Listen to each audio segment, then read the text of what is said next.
All right, so in this video or this audio, I want to dive into fault lines.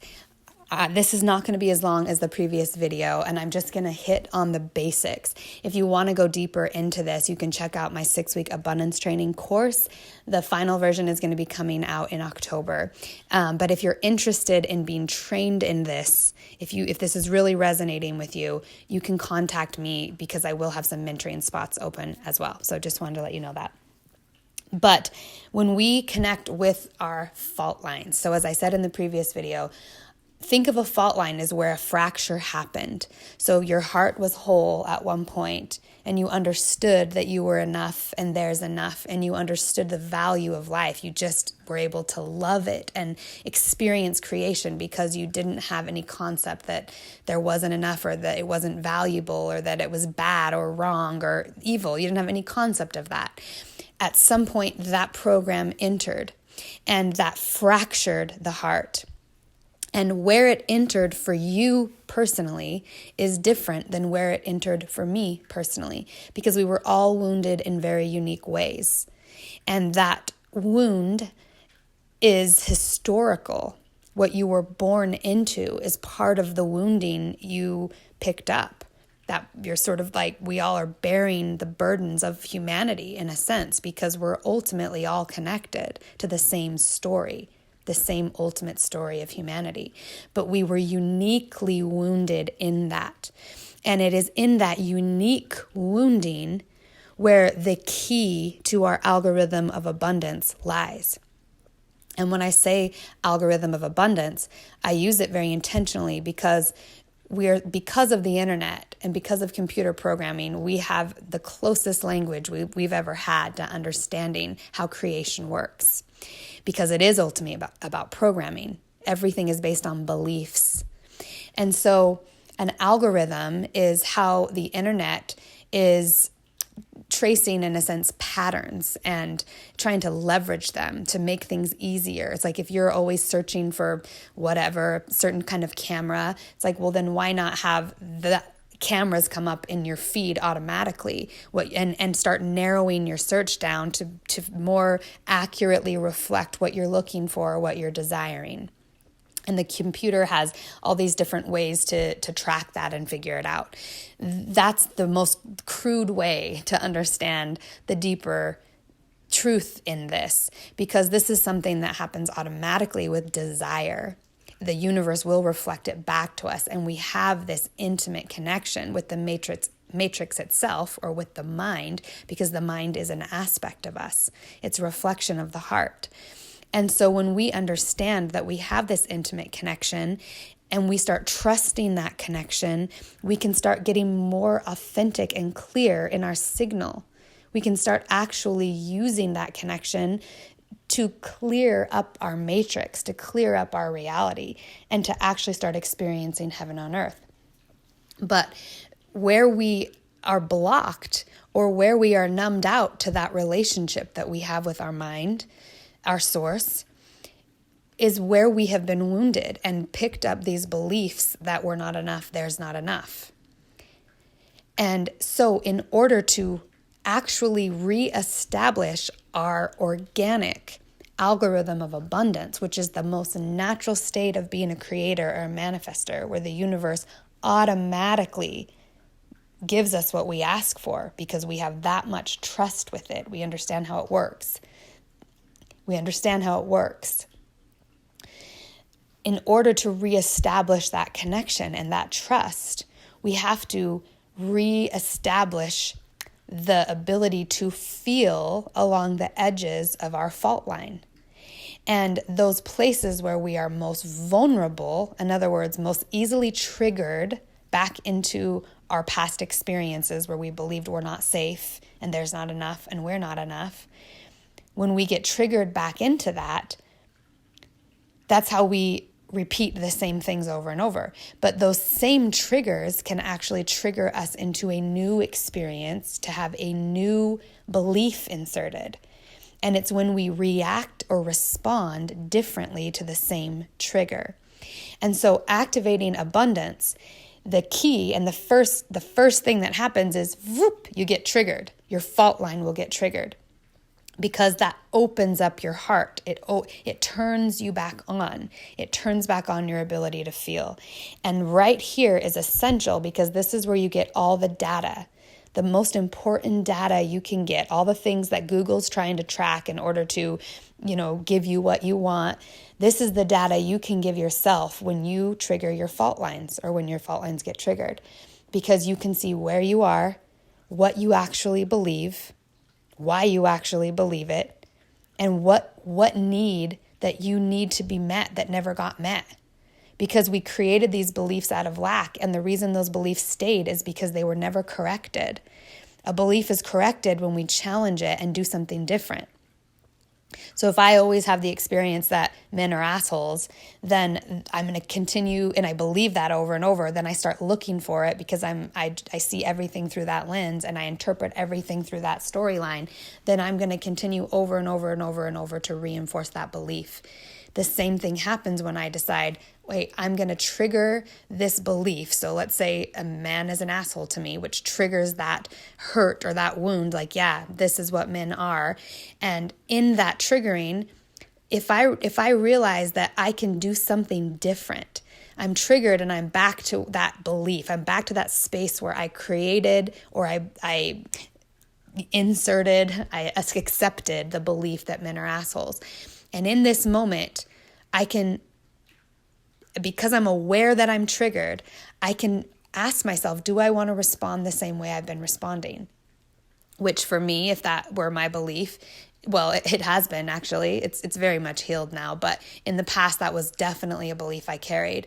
And what would automatically happen in that triggering is that I would put a shield up. I would block out my connection to men, numb out.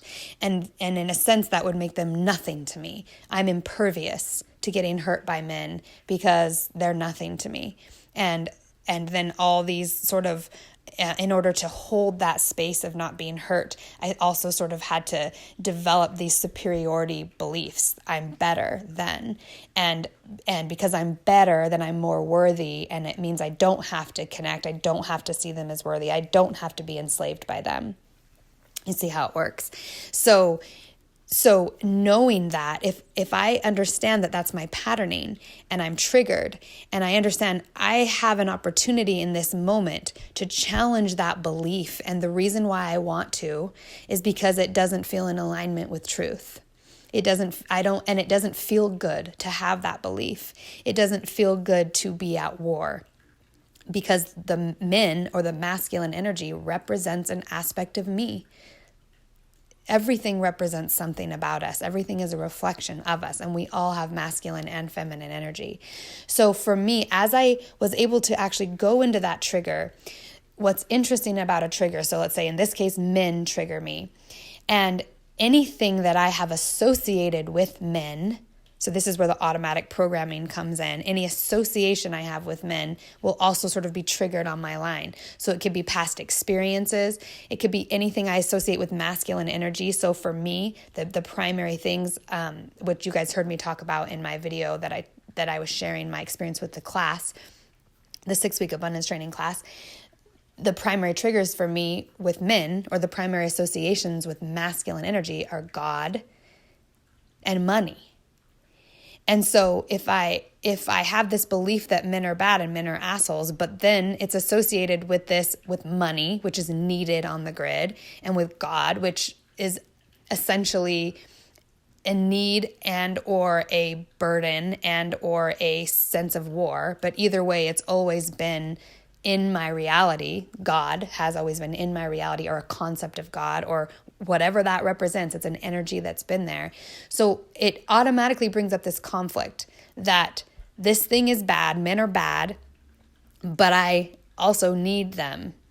Money's bad, but I also need it. God is bad, but I also need it, because if God doesn't approve of me, then I'll go to hell. So then it creates this dynamic where it's inauthentic at its core, because this is where I don't authentically feel a trust with this energy. I don't authentically love it. I don't authentically want it. I don't trust it at the deepest level, but I have to somehow bow to it anyway, or do its bidding, or work for it, so to speak, in order to get my needs met. Because in some level, because of how deeply that wound is for me and because of how vulnerable I am to it, in a sense, it controls me, which then reinforces all the negative things I feel about men, God, and money.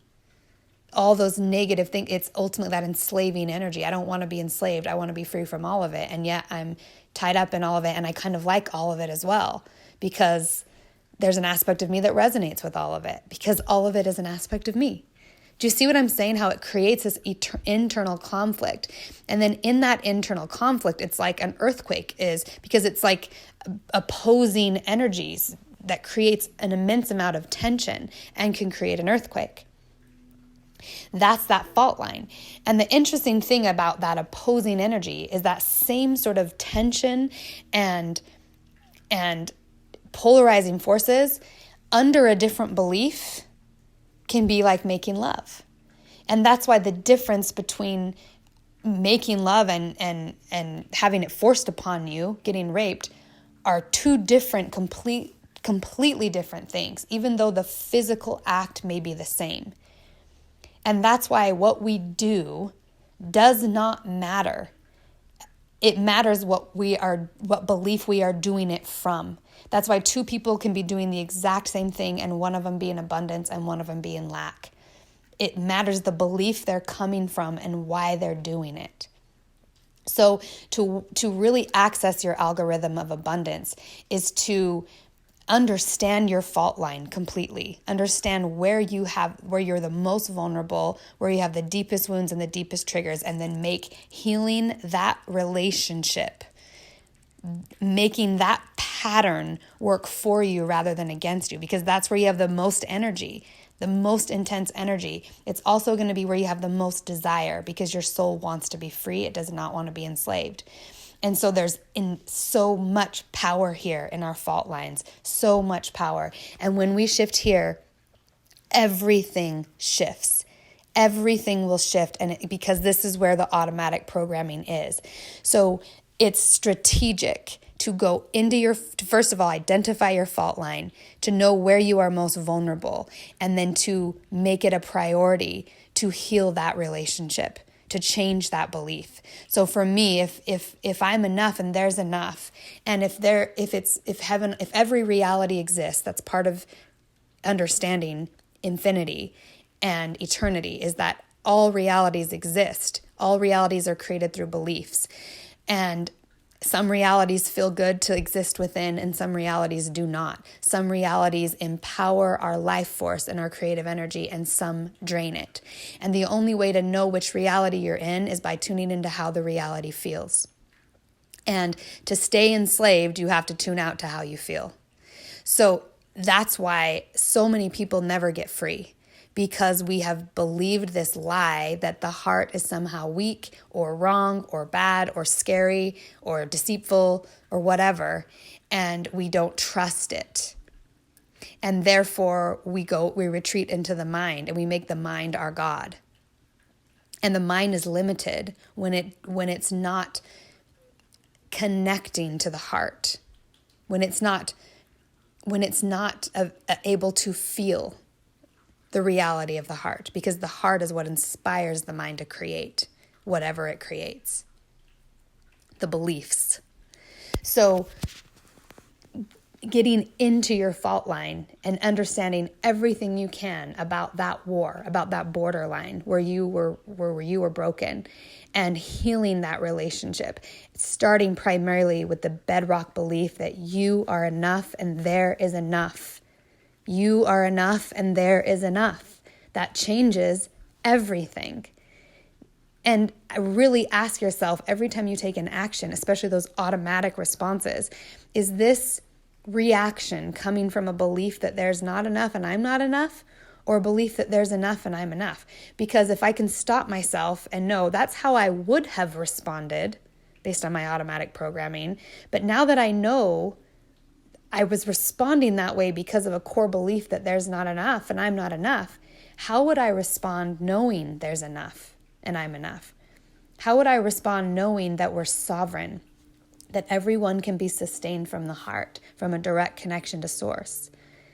how would I respond to life knowing that it's okay for me to step into heaven?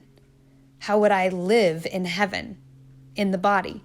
Who am I in heaven? We are becoming that. It's not about dying and going to some place in the sky. It's about embodying it now. We're building heaven on earth. We build it through our physical experience.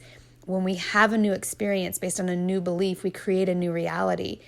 And the more of us that do that, the more that reality is occupied. And that also creates another strong algorithm of abundance, and it's a collective one. And that collective algorithm is based on the belief that there's enough and we are enough. So inherently there's no war, because we only go to war when we believe there's limitation, there's not enough. You see how it works? It's incredibly powerful. So I recommend really diving into this. Dive into your fault lines.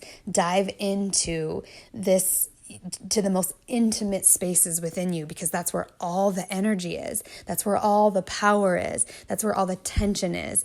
That's where you can make love to life instead of being in excruciating war with yourself. So that is one of my top tips, and I would love to hear how it goes for you guys.